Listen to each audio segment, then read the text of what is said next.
આજે ભગવાનની અંગ પરિવર્તન લીલા થઈ.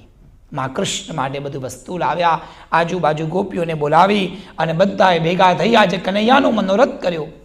બધા જ વ્રજ ભક્તોને બોલાવ્યા હતા જમવા માટે 11 વાગે. બોલો જય શ્રી કૃષ્ણ. અને બધા જ પહોંચી ગયા સવાર 7 વાગે. કનૈયાને જોવો તો બધાને ટાઈમ ઓવર, વહેલા પહોંચી ગયા, જલ્દી સમય પર પહોંચી ગયા. અને હજી તો કનૈયાને નવડાવવાનો બાકી હતો. હજી તો કૃષ્ણ પથારીમાં ઉઠ્યા જ છે. દર્શન કરજો, પુષ્ટિ માર્ગ શરૂ થાય છે.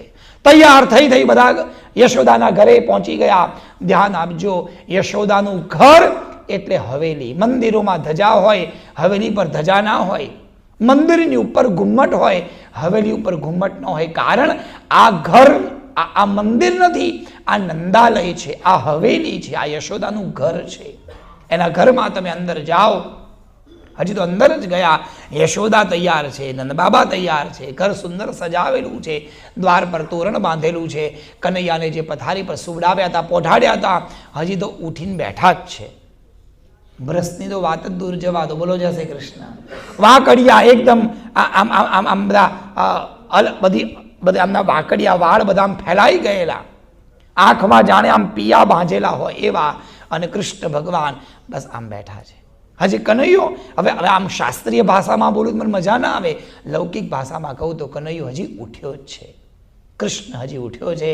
અને માં યશોદા પોતાના ઘરના ભગવાનની આરતી કરે. જય જગદીશ હરે પ્રભુ, જય જગદીશ હરે.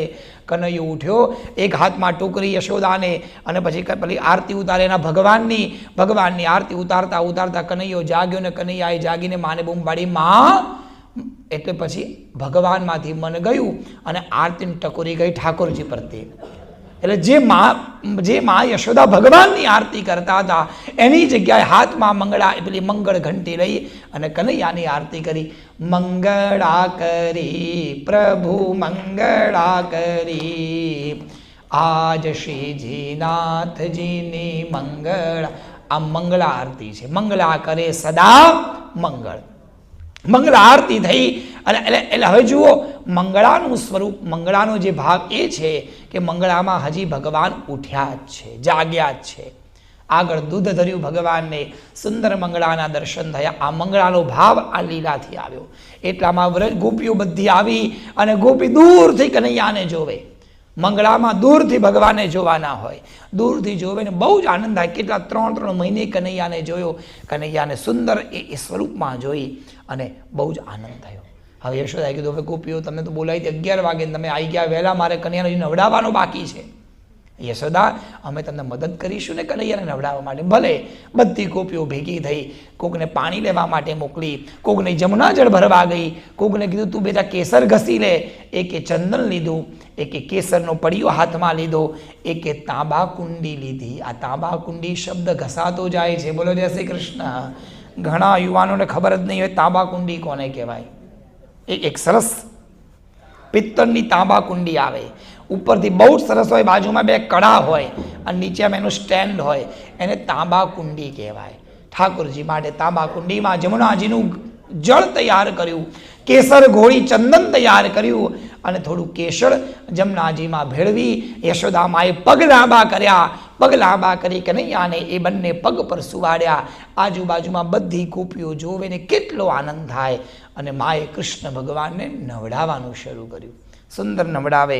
અને ત્યાં પછી આપણા પુષ્ટિનું એક બહુ સુંદર પદ આવે.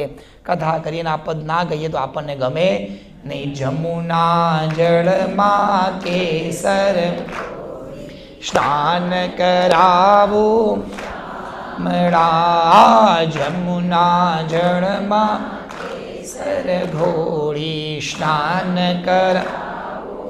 સુંદર ઠાકોરને તૈયાર કર્યા. સુંદર હાથમાં કંકણ પહેરાયા, પગમાં ઝાંઝરા પહેરાયા, કમરમાં કંદોરો પહેરાવ્યો અને સુંદર માથા પર મોરનું પીછું પહેરાવ્યું.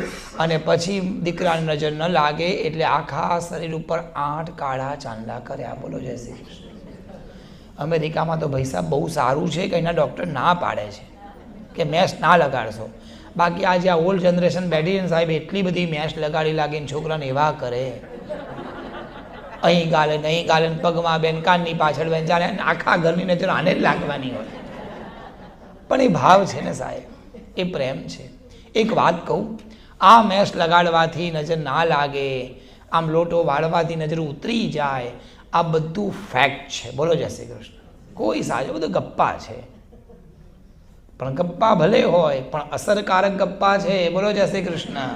ક્યારેક ક્યારેક ગપ્પું પણ કામ લાગી જાય. ગપ્પામાં છે ને બહુ બુદ્ધિ નહીં લગાડવાની.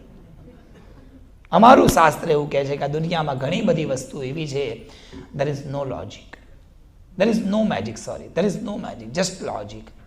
આમાં લોજિક મેજિક કશું જ કામ નથી આવતું. બસ શ્રદ્ધા છે. ભગવાન નજર ન લાગે એટલે કાળું ટપકું લગાડ્યું. અને માનો કે ન માનો પણ આપણા ઘરમાં છે ને બે રીતે નેગેટિવિટી આવે. સારો વ્યક્તિ આવે તો ને સારી વસ્તુ આવે તો.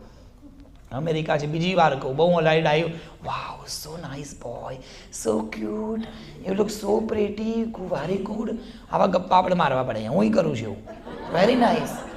કોકના ઘરે પૂજા કરવા જે ચિંટુ આવે, બેટા પંડિતજી કેમ કેની ચંદ ગાયત્રી મંત્ર, એ પેલો એવો ખોટો ગાયત્રી મંત્ર બોલે ને સાહેબ, હા જુઠ્ઠો ગાયત્રી મંત્ર બોલે, તોય મારે કહેવાનું ગુડ જોબ. સાવ ખોટું ખોટું કરવાનું. હે હવે બહુ સાચું કહું, સજ્જનો ધ્યાન આપજો. You look so pretty, very nice, good boy. આવું બોલતી વખતે જો આ બોલનારના મનમાં ખોટો ભાવ હોય, ધેટ્સ કોલ્ડ બેડ આઈ. નજર લાગતા બહાર ના લાગે, છોકરા બીમાર પડે. સારા ભાવથી બોલે, સાચા દિલથી બોલે, ધેટ્સ કોલ્ડ આશીર્વાદ. આશીર્વાદ મળશે તો ઉત્તમ થશે, પણ નજર લાગશે તો. પણ આ બધી નજરથી બચવા માટેના આ બધા ટોટકા કહેવાય આપણે ત્યાં. એ ટોચકામાં, આ બધા ગપ્પાઓમાં ક્યાંય કોઈ શાસ્ત્ર નથી, પણ એમાં માનો સાચો ભાવ છે. પુષ્ટિ માર્ગમાં સાચો ભાવ જોશે. ભલે થોડુંક ધરાવો પણ ભાવથી ધરાવો. ચપટી મિશ્રી ધરી આપણે. બાકી વિચાર કરો, આખા જગતને જમાડનાર જગદીશને તમે બંટાજીમાં જરાક સાકર મૂકી આપો છો, ક્યાં એનું પેટ ભરાવાનું? અને અમુક તો વૈષ્ણવ એવા હોય કે 30 દિવસના 30 લાડવા બનાવીને જ મૂકી રાખે, રોજ એક લાડુડી ધરાવવાની.